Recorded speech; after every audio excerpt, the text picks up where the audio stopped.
أعوذ بالله من الشيطان الرجيم. بسم الله الرحمن الرحيم.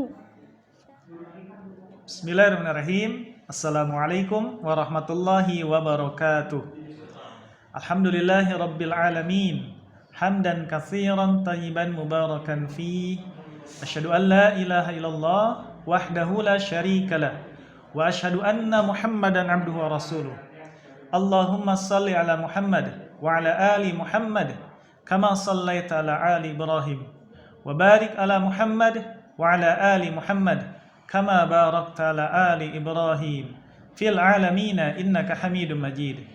Rabbi shrah li sadri wa yassir li amri wahlul 'uqdatam min lisani yafqahu qawli. Amma ba'd. Alhamdulillah, segala puji hanyalah milik Allah SWT. Salat dan salam selalu tercurahkan kepada Nabi kita, Nabi Muhammad sallallahu alaihi wasallam. Anak-anakku dan jamaah sekalian, insyaallah kami dari DKM Anima Al-Barakah akan melaksanakan kajian online yang insyaallah kita akan untuk hari ini kita akan membahas mengenai Isra dan Mi'raj. Yang alhamdulillah nanti materinya akan disampaikan oleh Al-Ustaz Zainuddin MPD Al-Hafidh. Beliau adalah guru dari SDIT Animah.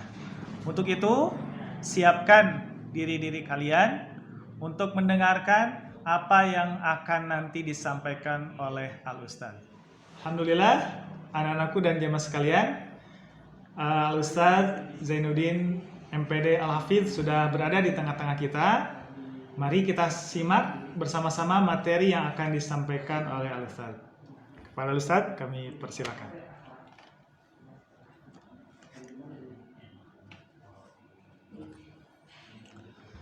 Bismillahirrahmanirrahim. Assalamualaikum warahmatullahi wabarakatuh. Alhamdulillahi nahmaduhu wa nasta'inuhu wa nastaghfiruh wa na'udzu billahi min syururi anfusina wa min sayyiati a'malina. May yahdihillahu fahuwal muhtad wa may yudlil falan tajida lahu waliyyan mursyida. Subhanaka la ilma lana illa ma 'allamtana innaka antal alimul hakim. Allahumma salli ala Muhammad wa ala alihi wa sahbihi ajma'in. Alhamdulillah, puji syukur kepada Allah Subhanahu wa taala, pada pagi hari ini kita bisa bertemu meski dalam keadaan virtual. Ya, nikmat bertemu ini sebuah nikmat yang tetap harus kita syukuri meski ada keterbatasan di dalamnya. Kemudian salat dan salam kita hadiahkan kepada Nabi kita Muhammad sallallahu alaihi wasallam. Alhamdulillah, Pak Riki ya, hari ini insya Allah kita akan bahas topik mengenai perjalanan Isra dan Mi'raj Nabi kita Muhammad sallallahu alaihi wasallam. Ya, saya akan paparkan mungkin sekilas mengenai bagaimana peristiwa yang juga disebut peristiwa besar dalam sejarah Islam. Ya, hadirin anak-anak soleh-solehah, ayah bunda yang dirahmati Allah Subhanahu wa taala. Kita bahas terlebih dahulu mengapa kita pada pagi hari ini membahas mengenai Isra dan Mi'raj, begitu ya. Nah, jadi Isra dan Mi'raj ini adalah salah satu peristiwa penting dalam dakwah Nabi sallallahu alaihi wasallam yang mempengaruhi perjalanan dakwah beliau. Sebagai seorang muslim, kita harus mengetahui bagaimana sirah atau kisah hidup Nabi SAW, khususnya dalam bab perjalanan Isra dan Mi'raj ini. Ya. Nah, Isra dan Mi'raj Nabi Muhammad SAW ini, ya, kita bahas dari sebenarnya Isra dan Mi'raj ini apa sih, begitu ya? Ya, Isra dan Mi'raj ini dijelaskan dalam Al-Quran surah Al-Isra. Allah Subhanahu wa taala langsung menamai surah ini dengan surah Al-Isra. Surah itu turun khusus di awal membahas tentang peristiwa ini. Betapa peristiwa ini bukan peristiwa yang kecil. Allah Subhanahu wa taala firmankan, "A'udzu billahi minasyaitonir rajim. Bismillahirrahmanirrahim. Subhanalladzi asra bi'abdihi laylan minal masjidil harami ilal masjidil aqsa alladzi barakna haulahu linuriyahu min ayatina innahu huwas sami'ul basir. Allah Subhanahu wa taala firmankan, Maha suci Allah yang telah memperjalankan hambanya pada malam hari dari Masjidil Haram ilal Masjidil Aqsa, dari Masjidil Haram ke Masjidil Aqsa. Ya, terjemahannya kita batasi sampai di situ. Anak-anak yang soleh dan solehah, di ayat pertama surah Al-Isra ini dijelaskan perjalanan Nabi Shallallahu Alaihi Wasallam.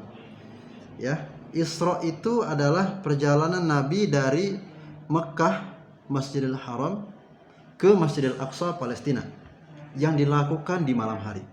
Ya, jadi kalau ditanya Isra itu apa? Isra itu perjalanan Nabi di malam hari dari Masjidil Haram ke Masjidil Aqsa. Kemudian ada istilah Mi'raj. Ya, Mi'raj ini secara bahasa artinya pijakan atau tangga untuk naik ke satu tempat. Nah, dalam Isra dan Mi'raj ini adalah tangganya Nabi untuk menuju Allah Subhanahu wa taala. Ya. Dalam kisah Isra dan Mi'raj ini, Mi'raj adalah peristiwa Nabi Shallallahu Alaihi Wasallam naik dari dunia, dari bumi menuju langit dan menuju Allah Subhanahu Wa Taala. Nah, kemudian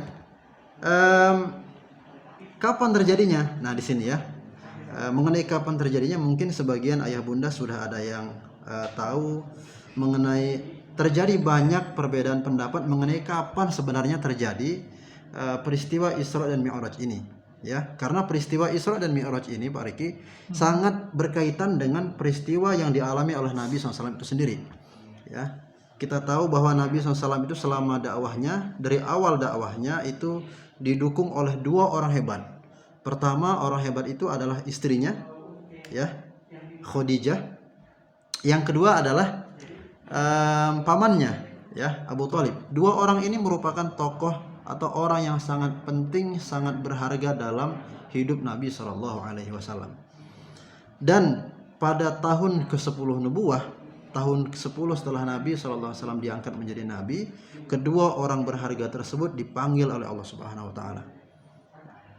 Dalam Sirah Nabawiyah Safiur Rahman Al-Mubarakfuri disebutkan bahwa paman Nabi ini Abu Thalib wafat pada bulan Rajab. Ya, disebutkan pada tanggal bulannya tidak dijelaskan secara tanggalnya tidak dijelaskan secara jelas, hanya bulannya di bulan Rajab. Kemudian masih di Safiur Rahman disebutkan bahwa Khadijah meninggal 3 bulan setelahnya. Jadi istri Nabi SAW itu meninggal di bulan Ramadan di dalam kitab Sirah Nabawiyah itu. Sehingga banyak sekali perbedaan pendapat yang mengatakan bahwa Isra Mi'raj terjadi di bulan ini, di bulan itu, dan seterusnya. Namun karena kita di Indonesia disepakati bahwa Isra dan Mi'raj itu disepakati terjadi pada tanggal 27 Rajab, begitu ya. Dan itu berlaku pada hari ini. Nah, jadi terjadinya kita sepakati saja 27 Rajab, terlepas dari banyaknya perbedaan pendapat. Nah, apa latar belakangnya? Latar belakang Isra dan Mi'raj ini, sebagaimana tadi sudah dibahas, bahwa sebagian ulama menyebutkan bahwa Isra dan Mi'raj ini adalah cara Allah Subhanahu Wa Taala menghibur Nabi Shallallahu Alaihi Wasallam. Salah satunya adalah cara Allah menghibur Nabi karena kesedihan yang amat dalam. Ya, maka disebut dalam beberapa kitab sirah itu disebut tahun ini adalah tahun ke-10 nubuah, itu disebut dengan tahun Amul Huzn, ya, atau tahun kesedihan. Ya, karena sedihnya Nabi SAW atas kehilangan 2 orang paling berharga dalam hidupnya. Nah, jadi begitu ya, latar belakangnya adalah Nabi SAW merasa sedih, kemudian Allah berangkatkan Nabi SAW untuk menemui Allah langsung, yang mana bertemu Allah merupakan sesuatu yang sangat membahagiakan siapapun. Siapapun itu kalau bertemu Allah Subhanahu Wa Taala akan sangat bahagia, sangat senang, sangat gembira, hilang semua rasa sedih yang dialaminya. Ya. Itu latar belakang yang pertama, kemudian latar belakang yang kedua adalah Allah Subhanahu wa taala ingin memberikan syariat yang sangat besar. Sebuah syariat Islam yang sangat penting bagi seorang muslim. Apa itu? Nanti akan kita bahas. Ya. Kemudian Isra Mi'raj ini tadi dikisahkan bahwa Nabi SAW itu berangkat pada malam hari setelah Isya, dikisahkan dalam hadis Muslim. Jadi Isra Mi'raj itu terjadi ketika bara Isya. Setelah Isya, Jibril datang kepada Nabi SAW dengan seekor buruk, ya. Jadi buruk itu disebutkan dalam hadis Muslim bahwa buruk itu adalah seekor hewan berwarna putih. Dia lebih besar dari keledai, ya. Kemudian lebih kecil daripada bagol. Tahu barki bagol? Udah ya. Ya, bagol itu dia sebenarnya bukan kuda juga begitu ya, tapi perkawinan silang kuda, sehingga dia juga nggak sebesar kuda begitu. Ya, jadi tidak terlalu besar dan tidak terlalu kecil. Dan yang menariknya di hadis Muslim itu disebutkan kakinya itu ditempatkan sejauh pandangan buruk itu, sehingga langkahnya sangat jauh.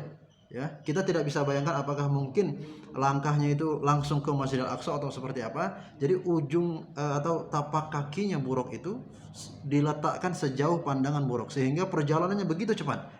Tidak seperti kuda yang berjalan langkah per langkah. Ya.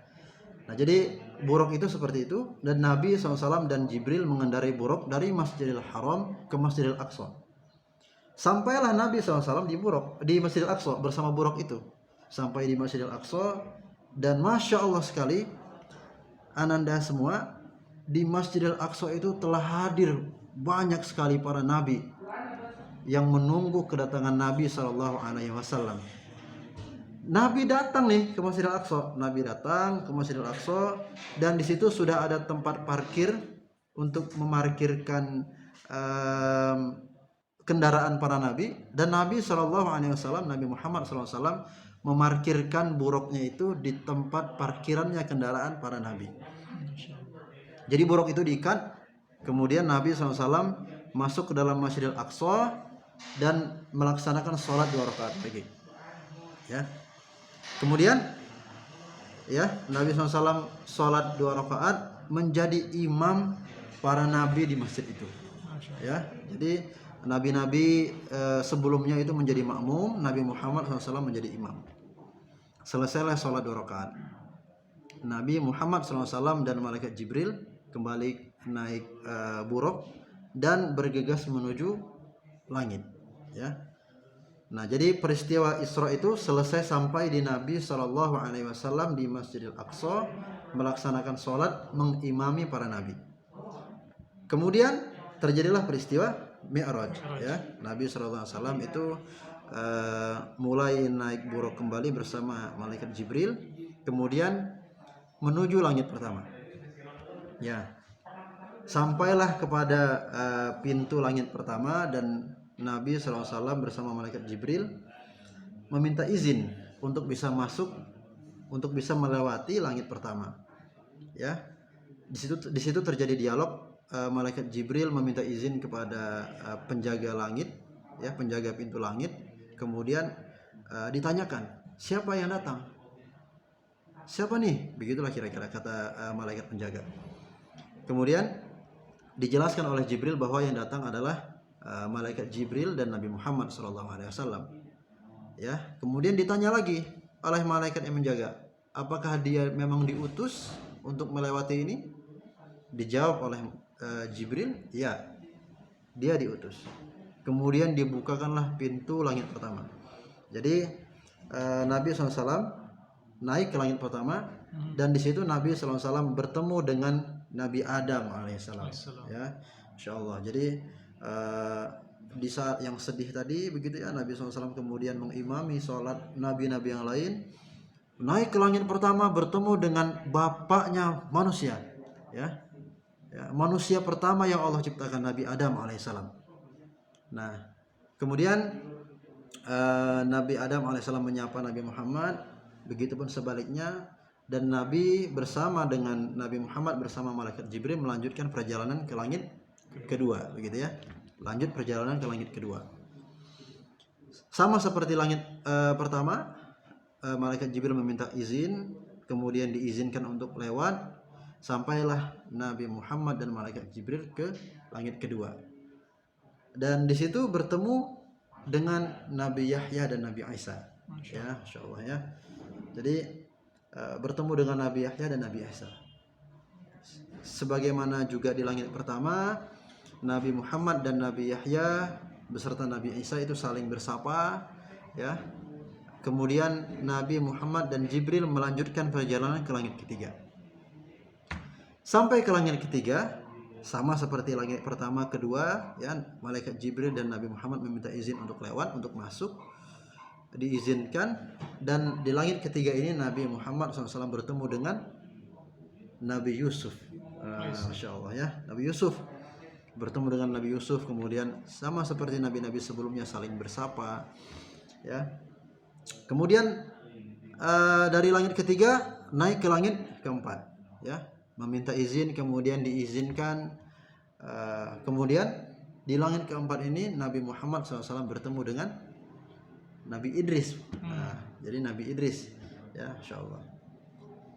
Kemudian lagi ngobrollah Nabi Muhammad dengan Nabi Idris, saling sapa. Nah, melanjutkan perjalanan kembali ke langit kelima, ya, sampai ke langit kelima. Nah, di langit kelima ini Nabi Muhammad SAW bertemu dengan Nabi Harun, ya. Nabi Harun sama saling sapa, Nabi Muhammad menyapa Nabi Harun, begitupun sebaliknya. Dan Nabi SAW melanjutkan lagi perjalanan ke langit keenam, ya, sama seperti langit-langit sebelumnya, meminta izin, kemudian diizinkan, dan bertemu dengan Nabi Musa. Nah, Pak Riki, di langit keenam ini bertemu Nabi Musa. Nabi Musa ini sedih, menangis. Kenapa Ustaz menangis? Menangis, ya, Nabi Musa ini menangis, sedih. Ditanya oleh Nabi Muhammad kayak pertanyaan Pak Riki, wahai Nabi Musa, mengapa engkau menangis? Kemudian dijawab oleh Nabi Musa, aku menangis karena aku kedatangan seorang nabi yang masih muda dan memiliki umat yang sangat banyak, yang melebihi umatku. Nah, begitu. Kemudian selesai di situ, langsung Nabi Muhammad SAW melanjutkan perjalanan lagi ke langit ketujuh, ya, dan bertemu dengan Nabi Ibrahim alaihissalam, ya. Kalau Nabi Muhammad itu, Nabi Adam itu di langit pertama disebut sebagai bapaknya manusia.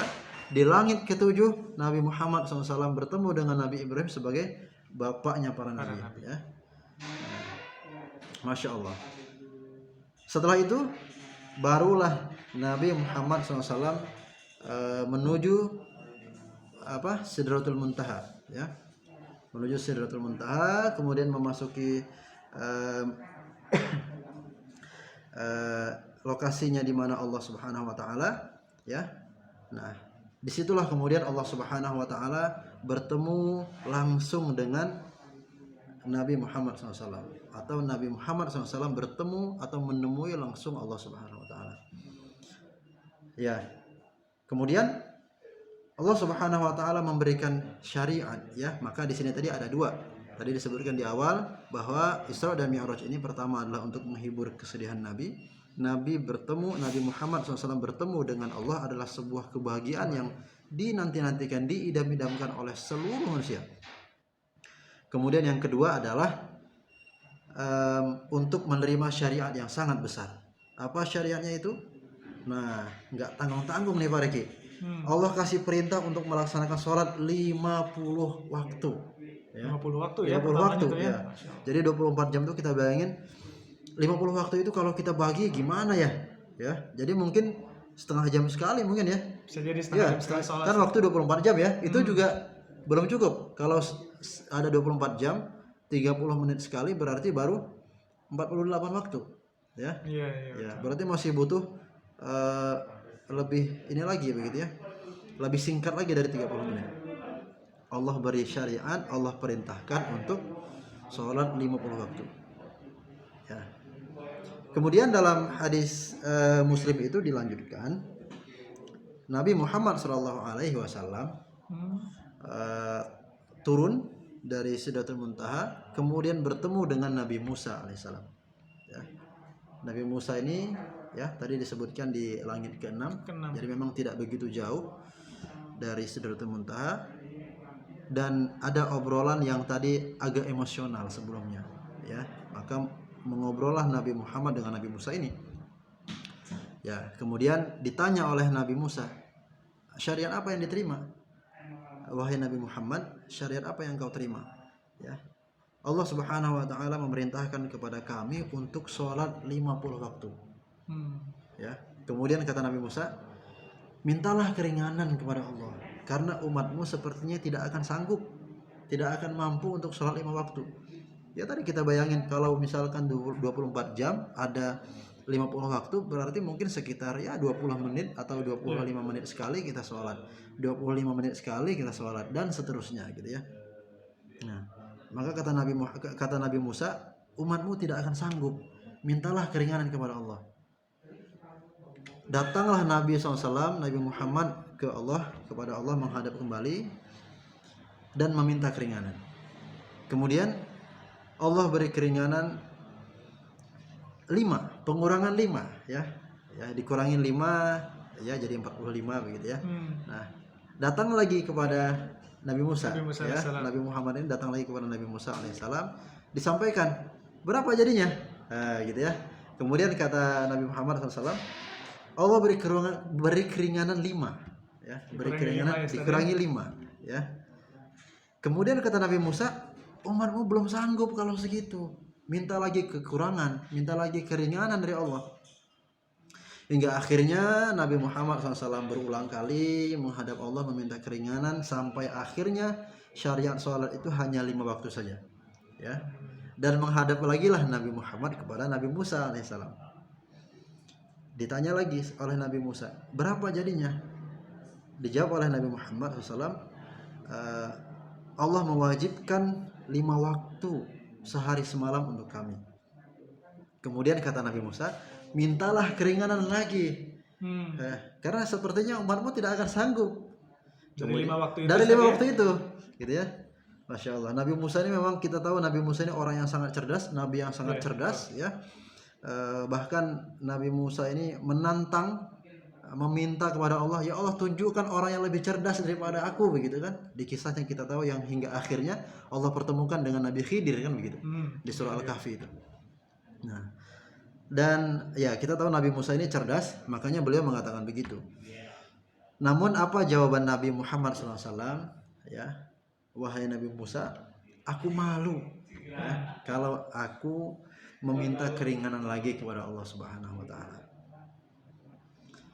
Hingga akhirnya Allah Subhanahu wa taala tetapkan ya, ketika Nabi Muhammad SAW sudah tidak meminta keringanan lagi karena sudah merasa malu, Allah Subhanahu wa taala tetapkan, putuskan bahwa kaum muslimin, umat Islam itu wajib melaksanakan sholat sehari semalam sebanyak 5 waktu ya. 5 waktu. Maka hari ini kita kenal dengan sholat subuh, zuhur, asar, maghrib, dan isya gitu ya. Nah 5 waktu dalam sehari semalam. Nah kemudian dalam perjalanan Isra dan Mi'raj itu ya, ternyata banyak yang dilihat oleh Nabi Muhammad SAW ya. Bukan hanya sekedar Nabi Muhammad bertemu dengan nabi-nabi, bertemu Allah ya, bukan hanya itu, tapi juga Allah perlihatkan pemandangan-pemandangan yang membahagiakan atau justru malah mengerikan. Nah, ya. Jadi ketika Isra Mi'raj itu bariki Nabi Muhammad SAW diperlihatkan. Allah perlihatkan bagaimana bentuk surga. Oh, surga dengan kenikmatan-kenikmatannya di dalamnya, ada sungai yang mengalir, banyak buah-buahan dan seterusnya. Kenikmatan yang tidak bisa dibayangkan ketika di dunia. Kemudian juga Allah perlihatkan bagaimana neraka dan penghuni-penghuninya seperti apa. Ciri-cirinya ya, ciri-cirinya, gambarannya seperti apa Allah perlihatkan. Bagaimana betapa orang yang memakan harta anak yatim itu Allah perlihatkan di situ. Mulutnya seperti mulut unta, memakan bara api. Orang yang memakan harta anak yatim. Allah perlihatkan orang yang berzina itu memakan daging yang busuk di neraka. Wah, ngeri sekali Bariki. Kemudian ada juga orang yang memakan riba. Orang makan riba itu di nerakanya perutnya sangat besar, tidak bisa bergerak dan menahan kesakitan. Nah, maka Rasulullah SAW sudah melihat langsung nih di neraka seperti apa, di surga seperti apa. Kemudian juga turunlah Nabi SAW bersama malaikat Jibril ya ke dunia kembali ya, dari langit kemudian turun ke dunia. Dan pada saat itu di perjalanan berangkat dan pulangnya Nabi Muhammad SAW itu melihat satu kafilah dagang ya. Dan di kafilah dagang itu mereka kehilangan untanya. Ya, jadi di malam itu mereka kehilangan unta dan Nabi tahu bahwa mereka kehilangan unta karena Nabi melihat kafilah itu. Nabi minum dari air minum yang mereka miliki dan pada saat itu mereka sedang tidur. Nah, sampailah Nabi Muhammad SAW kembali ke rumahnya sebelum subuh. Ya, jadi peristiwa Isra dan Mi'raj itu hanya dari ba'da Isya sepanjang malam sampai subuh, dan subuh itu Nabi Muhammad sudah sampai kembali di rumahnya. Itu satu malam Ustaz ya? Hanya satu malam. Hanya satu malam. Jadi Masya Allah sangat singkat, tapi bisa dari Mekah ke Palestina, kemudian sampai ke langit ke-7 dan Sidratul Muntaha. Nah, maka peristiwa besar ini sangat dahsyat, sangat singkat, dan menguji keimanan siapapun yang mendengarnya, gitu ya, menguji keimanan siapapun yang mendengarnya. Nah, kemudian ananda yang salih dan salihah serta ayah bunda yang dimuliakan Allah Subhanahu wa taala, pada esok harinya maka Nabi Muhammad SAW menceritakan perjalanannya ya, menceritakan perjalanannya semalam kepada orang-orang. Nabi Muhammad SAW menceritakan bahwa tadi malam beliau berangkat dari Masjidil Haram ke Masjidil Aqsa, sholat di sana, kemudian ke langit dan seterusnya. Kaum kafir ini semakin mendapat bahan nih, ya. Jadi kaum kafir yang menolak beriman kepada Nabi ini semakin mendapat bahan bercandaan, bahan olokan, bahan ejekan kepada Nabi. Ya, ini Nabi ini Muhammad ini semakin gila, masa dia menceritakan berjalan dari Mekah ke Palestina hanya dalam satu malam, gitu ya. Nah, padahal kalau dalam kondisi normal itu tidak bisa ditempuh dalam beberapa hari, gitu ya, jauh sekali. Nah, karena dulu belum ada pesawat tadi. Belum ada pesawat, ya. Orang naik unta, naik kuda, ya. Gitu kan, naik unta, naik kuda. Jadi mustahil sekali. Nah, maka masyarakat yang mendengar itu terbagi menjadi 3. Yang pertama yang menolak, bahkan mengolok-olok Nabi. Kemudian ada yang ragu-ragu yang kedua. Yang ragu-ragu ini meminta bukti kepada Nabi Muhammad SAW. Wahai Muhammad, buktikan kalau memang kamu tadi malam itu betul perjalanan dari Masjidil Haram ke Masjidil Aqsa. Nah, kemudian dijawab oleh Nabi SAW. Ya, dijawab oleh beliau. Tadi malam saya melihat satu kafilah, ya, saya melihat satu kafilah yang mereka itu kehilangan unta, dan orang kafilahnya itu ada di situ, ya, kafilah dagangnya itu ada di situ, hadir di tengah-tengah pembicaraan itu, dan mereka membenarkan betul kami tadi malam kehilangan unta, nah begitu, ya.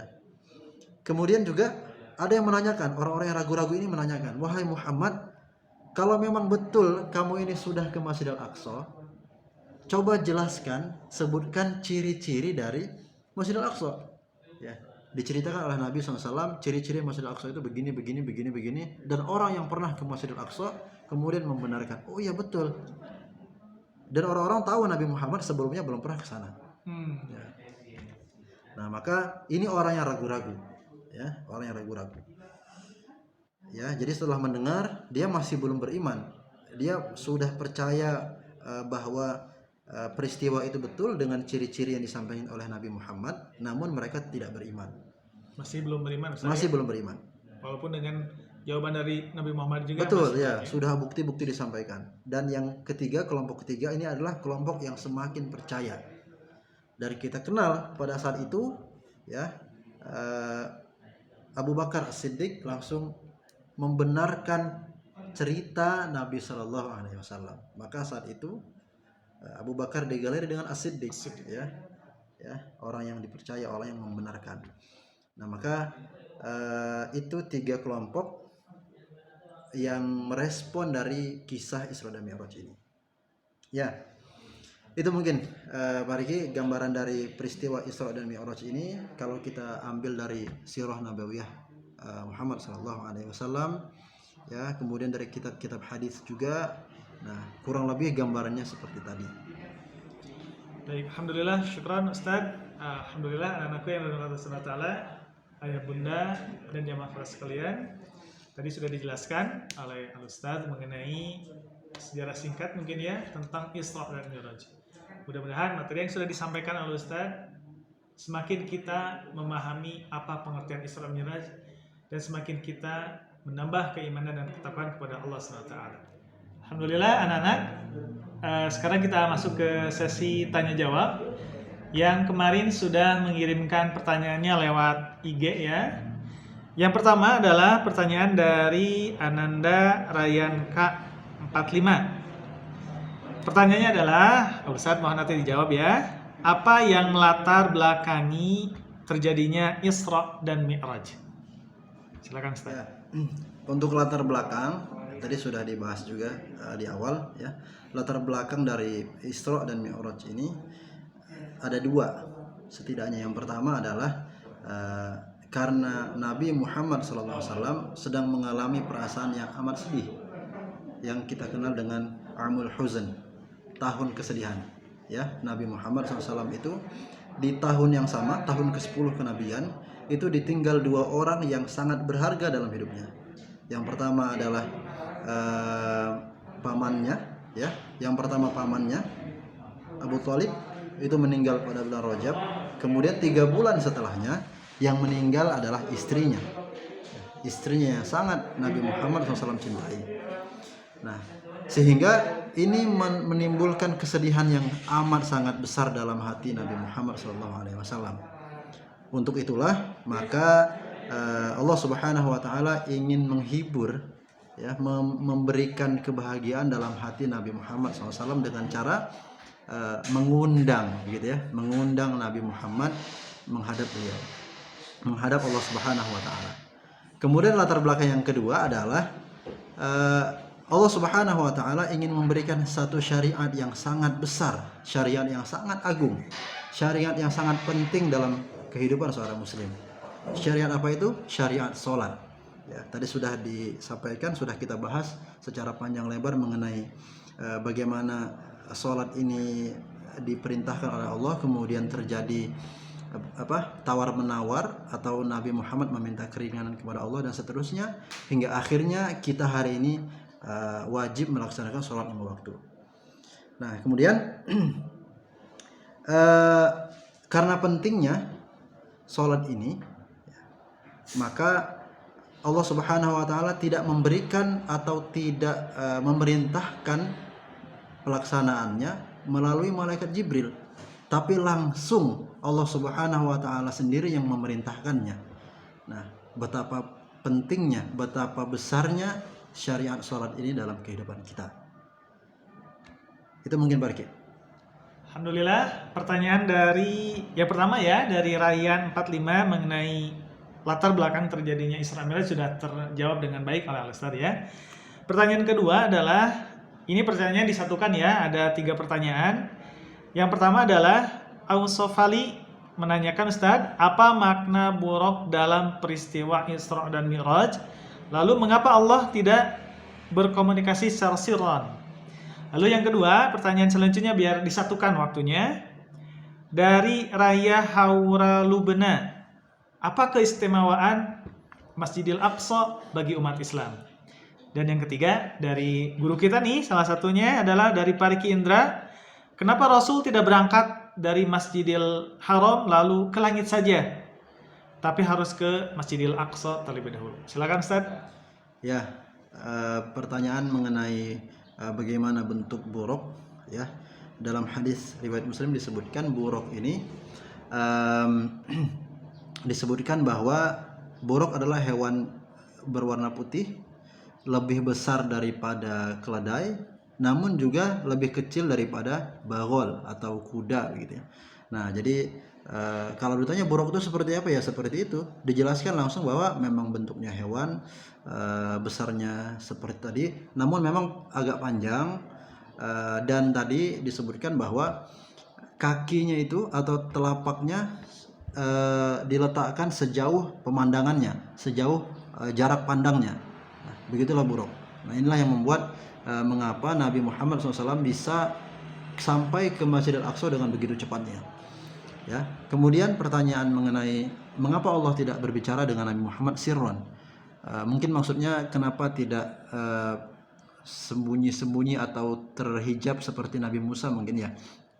Nah, mengenai bagaimana Nabi Muhammad berkomunikasi atau bertemu dengan Allah di Sidratul Muntaha ini, nah ini masih ada beberapa perbedaan pendapat sebenarnya. Jadi ada yang mengatakan bahwa yang pertama Nabi Muhammad SAW bertemu langsung, bertemu dengan mata kepala Nabi Muhammad SAW sendiri. Kemudian yang kedua, Nabi Muhammad SAW melihat Allah Subhanahu Wa Taala dari mata hatinya, jadi tidak melihat langsung.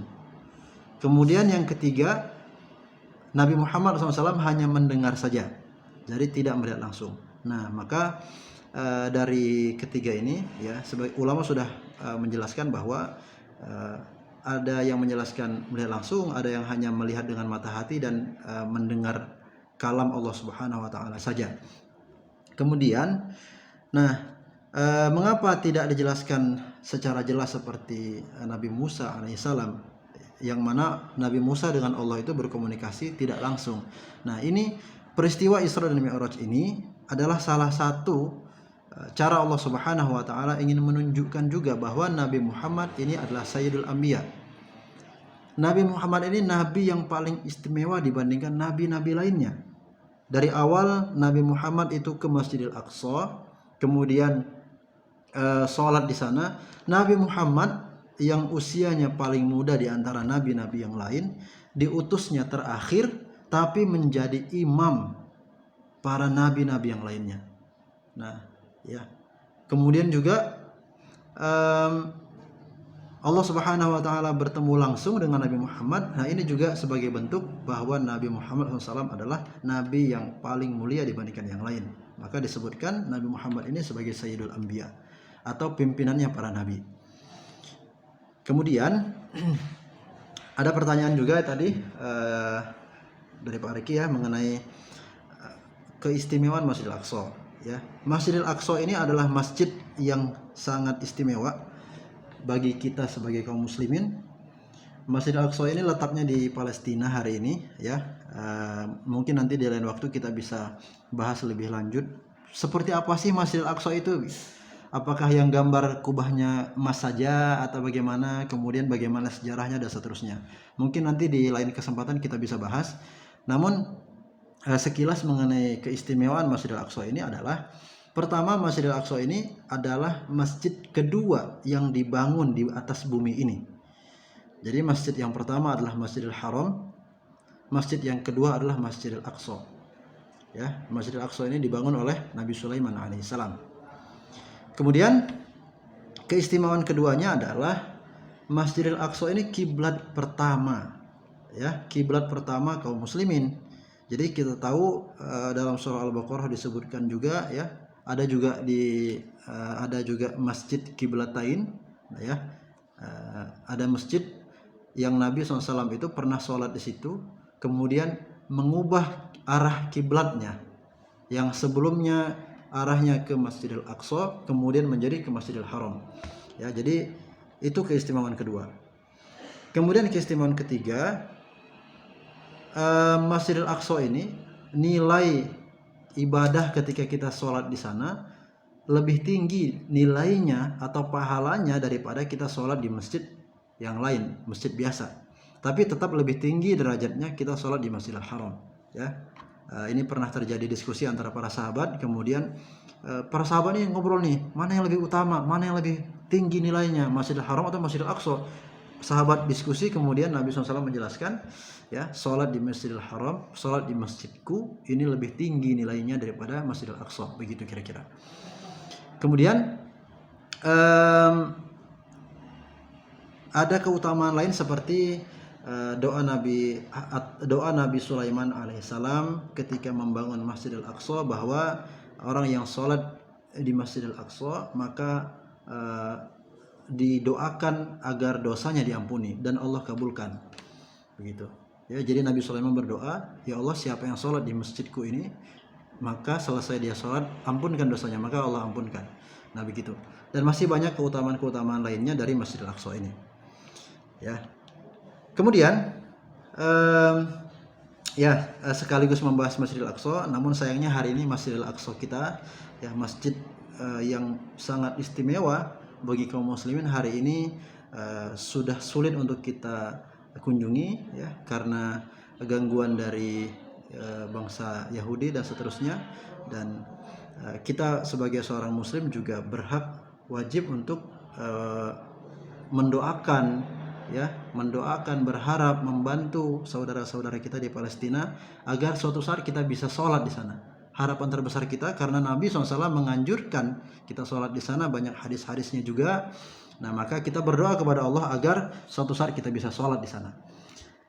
Kemudian ada pertanyaan, kenapa, gitu ya tadi ya, kenapa Nabi Muhammad tidak langsung ke langit, begitu ya? Kenapa ke Masjidil Aqsa dulu? Yang pertama, kenapa malam? Ya, kenapa malam? Karena malam itu adalah waktu yang sunyi, sehingga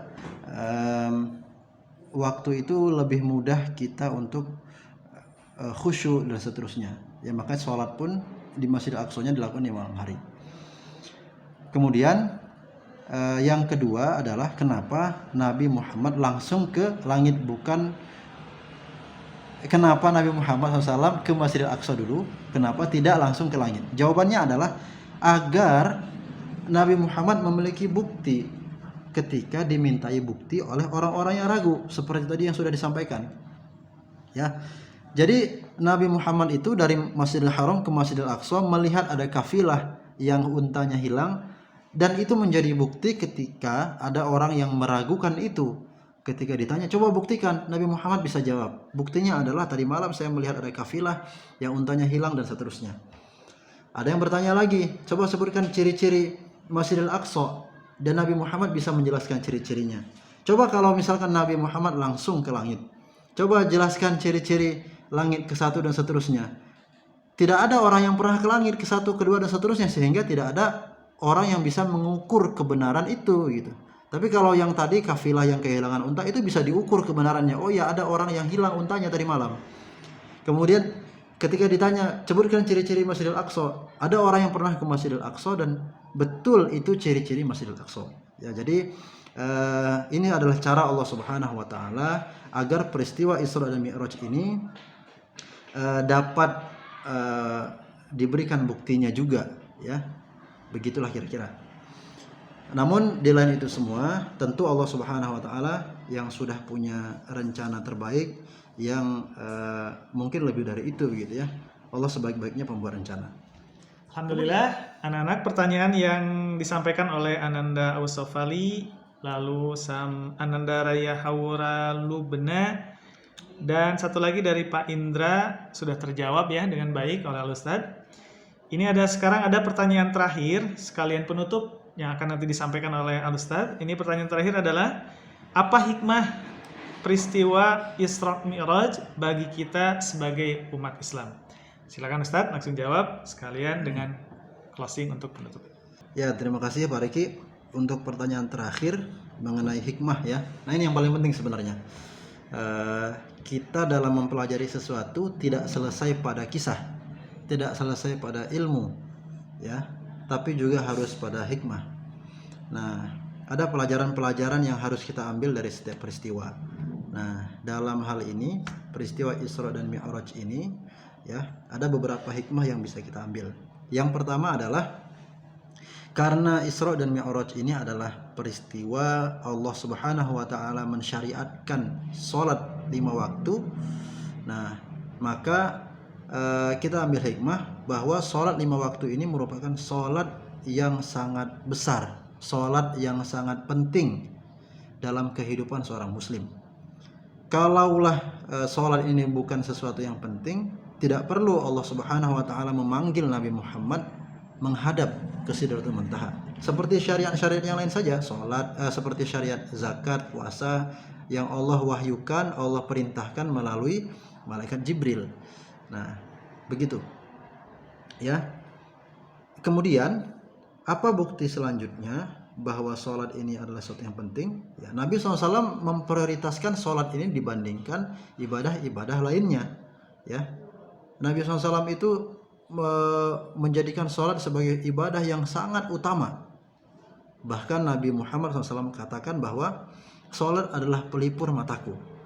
Ya, Nabi SAW itu menghabiskan malamnya dengan salat. Ya, sampai kakinya bengkak-bengkak dalam melaksanakan salat. Ya, betapa Nabi Muhammad SAW memandang salat ini sesuatu yang sangat besar dalam kehidupan kita.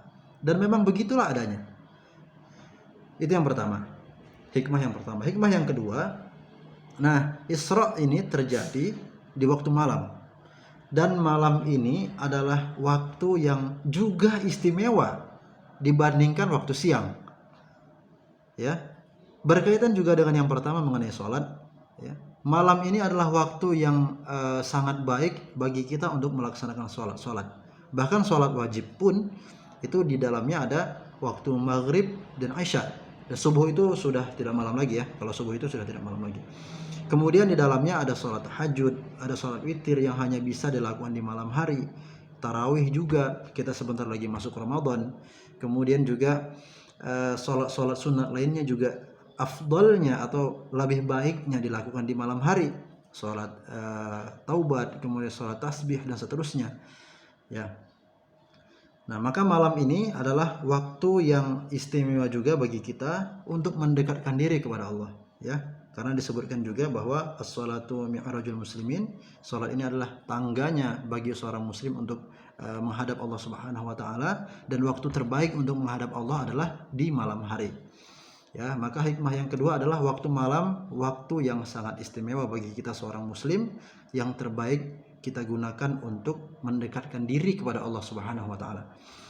Kemudian yang ketiga adalah hikmahnya adalah Masjidil Aqsa, masjid yang sangat istimewa bagi kita seorang muslim. Ya, masjid yang penting bagi kita, memiliki nilai sejarah yang sangat besar, juga disebutkan langsung oleh Nabi Muhammad SAW sebagai masjid yang istimewa. Nah, bagi kita masjid ini harus kita doakan terus, harus kita bantu perjuangannya agar bisa kita sholat di sana, agar masjid ini bisa kita beribadah di sana, ya, agar orang-orang yang tidak senang dengan keberadaan masjid ini bisa segera pergi dari Masjidil Aqsa. Kemudian, ya, nah, hikmah berikutnya adalah dari peristiwa Isra Mi'raj ini. Peristiwa Isra dan Mi'raj ini adalah peristiwa keimanan. Di dalamnya dibutuhkan keimanan yang sangat kuat, ya. Keimanan yang melampaui dari akal pikiran kita, ya. Jadi iman itu bukan sesuatu yang tidak masuk akal, tapi akal kita tidak mampu memikirkan hal-hal yang bersifat keimanan ini, ya. Maka ananda soleh dan solihah, orang tua, ayah bunda yang Allah Subhanahu wa taala muliakan, dari beberapa hikmah tadi, ya, hendaknya kita semua bisa mengambil pelajaran, kemudian kita bisa mengamalkannya dalam kehidupan kita sehari-hari. Ya, mengenai perintah salat, Rasulullah SAW sudah mencontohkan, Rasulullah sudah mengatakan bahwa salat adalah ibadah yang sangat tinggi nilainya, salat adalah ibadah yang jadi prioritas Nabi Muhammad SAW. Nah, bahkan ada yang mengatakan bahwa jika ingin memperbaiki hidup, perbaikilah sholat, ya. Jika ingin memperbaiki hidupmu, maka perbaikilah sholatmu. Betapa memang sholat ini sesuatu yang sangat besar sekali dalam kehidupan kita, ya. Bagi ananda yang mungkin sholatnya masih terlalaikan, maka hari ini kita harus sudah mulai menyadari, oh ya kita harus perbaiki nih sholatnya, ya. Ayah bunda juga di rumah mulai kembali mengingatkan, mendisiplinkan, mengajak anak-anak untuk kembali sholat ini menjadi prioritas. Sholatnya di awal waktu, kemudian bagi yang laki-laki sholatnya di masjid, begitu ya. Kemudian juga mengenai waktu malam, ya, kita gunakan waktu malam kita untuk bangun di malam hari, untuk melaksanakan qiyamul lail, untuk mengurangi hiburan di malam hari, karena Nabi SAW mencontohkan di malam hari adalah waktu yang terbaik untuk kita mendekatkan diri kepada Allah, bukan malah banyak melakukan hiburan-hiburan yang menghabiskan waktu. Kemudian juga ya mengenai Masjidil Aqsa, ya tadi sudah disampaikan juga, kita berusaha agar kita bisa ke sana, kita bisa sholat di sana, kita doakan yang terbaik.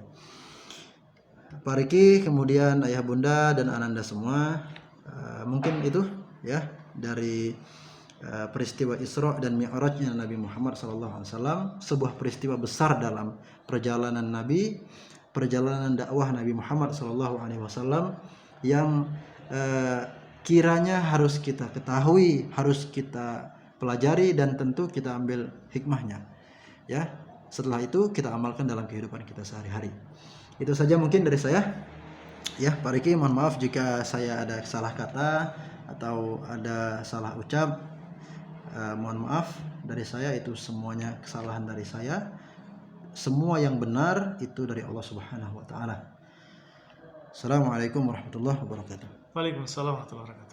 Alhamdulillah, jazakumullah khairan katsiran kepada Ustaz yang telah memberikan kita pemahaman, memberikan kepada kita ilmu mengenai peristiwa Isra dan Mi'raj. Tentunya kita harus bisa mengambil hikmahnya. Tadi salah satunya adalah mengenai salat 5 waktu. Salat 5 waktu. Mudah-mudahan Bapak pribadi mengajak pada anak-anak sekalian dan ayah bunda sekalian untuk sama-sama kita mengerjakan amaliyah sholat 5 waktu kita dengan sebaik mungkin. Dengan di awal waktu, untuk laki-laki sholat berjamaah di masjid tentunya ya. Itu saja anak-anak untuk kajian online hari ini. Mudah-mudahan bermanfaat. Kita sama-sama akhiri dengan doa kafaratul majelis. Subhanakallahumma wa bihamdika asyhadu an la ilaha illa anta astaghfiruka wa atubu ilaik. Assalamualaikum warahmatullahi wabarakatuh.